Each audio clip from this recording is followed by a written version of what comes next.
দর্শক হয়ে গেল আবার। যদি আমি সত্যিকারের পিতার সিংহাসনের উত্তরাধিকারী হয়ে থাকি, তুই যে অন্যায় অত্যাচার আমাদের উপর চালিয়েছিস, দুদিন পরে আমারই হাতে তোকে মৃত্যুবরণ করতে হবে। চলো মা, আমি আর যাবো। কেমন করে করে নিশ্চিন্ন হয়ে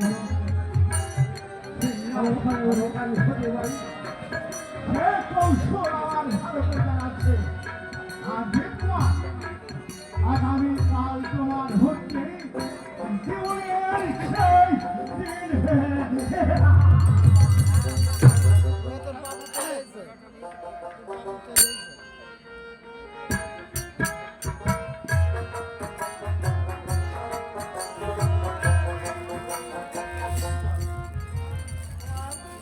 খাবে না দই খাবে না নিয়েছি তো মানুষ কে দিকে যাচ্ছিলেন ওই তোর সাথে ই করতে গিয়ে কেটে গেল।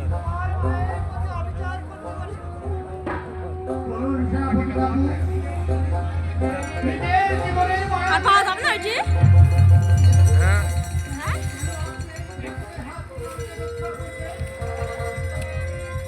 ওদের পরে ঠিক করা যায়, একসাথে করা যায়, যদি করা যাবে।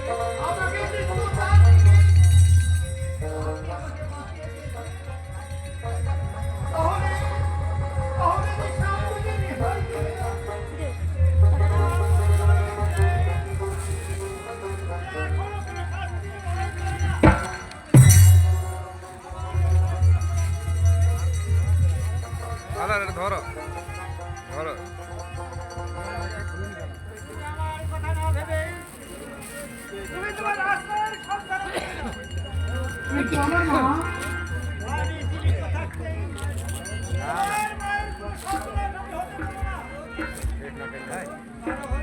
এইটা কি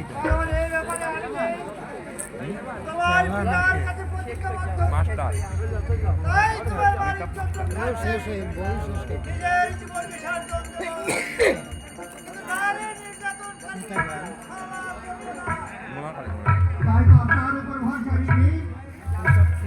আমি মায়ের মায়ার বাঁধন ছিন্ন করে আমি রাজ্য ছেড়ে চলে যাচ্ছি। মাথাটা উঠছে একটু উঁচু করো ওই কলে ওই কলে যেমন করি হোক আমি সৈন্য সামন্ত গঠন করে আমি আবার ফিরে আসবো সেই সমস্ত সৈন্য সম্পদ করে আমি আমার সৃষ্টি হতাম। আমিও তোমাকে কথা দিলাম পোহার, যে পর্যন্ত তুমি ফিরে না আসবে সেই পর্যন্ত কিছুতেই তোমার মায়ের প্রতি আমি কার হতে দেবো না। আর যে শয়তান তোমার মাকে নির্যাতন করবে আমি তার বিরুদ্ধে অস্ত্র ধরবো।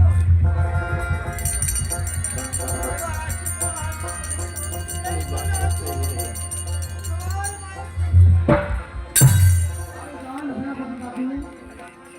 তোমার এই কি তোমার পরিহার রাজার পুত্র হয়ে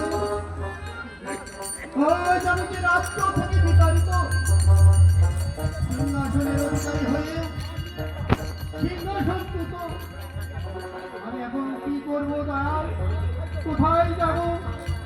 তুমি আমাকে পথ দেখিয়ে দাও। তুমি দয়াল পারের নায়া আমারে পার করিও, আমার ভাঙ্গা তরি তুমি দয়াল পারের নায়া, তুমি দয়াল পারের নায়া আমারে পার করিও, আমারে পার করিও।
গান গেয়ে এই কান্নাকাটি আরম্ভ করেছিস কেন? না মানে আমি গ্রামের ছেলে। আহা! এই গায়ের ছেলে কাঁদছিস কেন? গান গাইলে যদি কান্না হয়। যা এবার বলো তুমি কে? এখানে কেন এসেছো? আমি হলাম ওই সারদা নৃত্য খণ্ড। ওই অতি রাজ্যে কিসের ফরমান? আরে বেটা শুনছো? এসব কিন্তু দরকার কি? এসব হলো ওই রাজা বাদশাহের সরকার। বলো না ভাই কিসের সেই ফরমান? আমি একটু শুনবো। আমাদের দেওয়ান কন্যা যুদ্ধবিদ্যায় সে পারদর্শী। আজ পর্যন্ত তাকে পুষ্পকর্মকে হারাতে পারেনি। তাই দেওয়ান কন্যার আদেশ ওই সাধুরাকে প্রস্তাব রেখেছে। বাস্তব পরিচয় হারাতে পারবে তাকেই পার্বতী ওই স্বামীর উপর বরত্ন করে নেবে। আর যে পরাজিত হবে তাকে ওই সারা জীবনে কারাভোগ করতে হবে। তাই না? এ তো বেশ মজার ব্যাপার। এই শুধু তাই নয়, যে পার্বতীর স্বামী হবে তাকে সে সারা জীবন যাতে রাজার হালে চলতে পারে সাথে তাকে সেই ব্যবস্থাই করে দেবে। তুমি আমাকে নিয়ে চলো না ভাই। এই তুমি পারবে পার্বতীর সাথে অস্ত্র চালাতে? এই তুমি আর মারা বুদ্ধি করো না বুঝি? তার চেয়ে মায়ের ছেলে মায়ের বলে ফিরে যা। না না দেখো যুদ্ধবিদ্যায় কেমন সেটি আরো বলছি। বেশ, তবে চলো আমার সাথে। তাই চলো।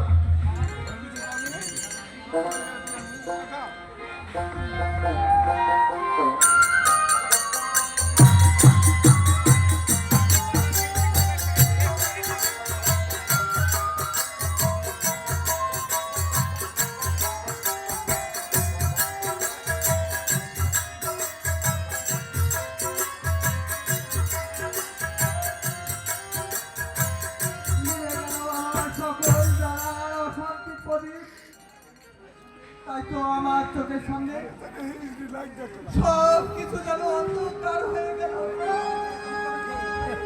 আর এই যন্ত্রণা ভোগ করে আমি যে চিরতরে হারিয়ে যাবো। না না বাংলা না, আমি যে কিছুতেই তোমাকে হারাতে দেবো না। আমার কেন কাছে এসেছিস শত্রু? আর শুনে আমাকে বলো, বাতালে বলো আর জানুয়ারি বলো। আমার দুঃখ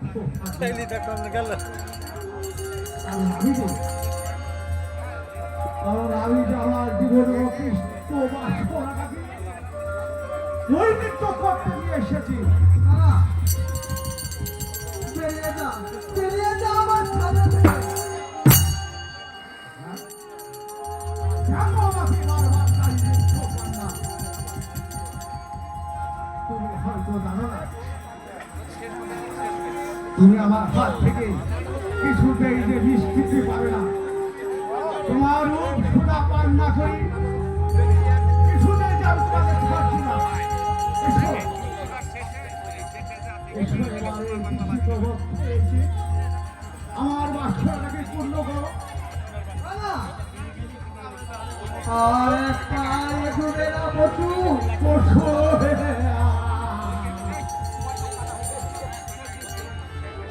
তাহলে যে আপনার কামনা ঠিক থাকলো। আমি তো ভেঙে দেবো রক্ত।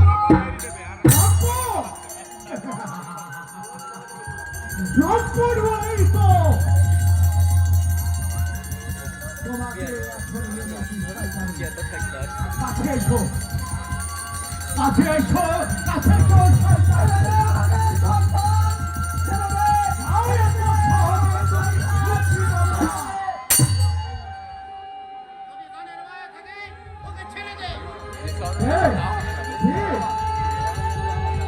বাবা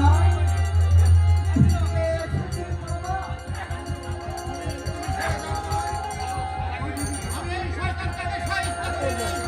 এই হাই তোর সরকার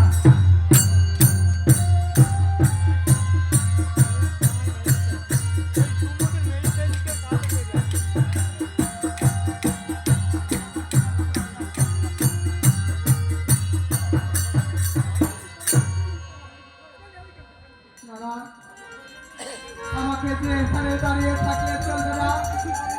এই শয়তানের হাত থেকে আমার বাবাকে যে যেভাবে হোক বাঁচাতে হবে, বাঁচাতে হবে।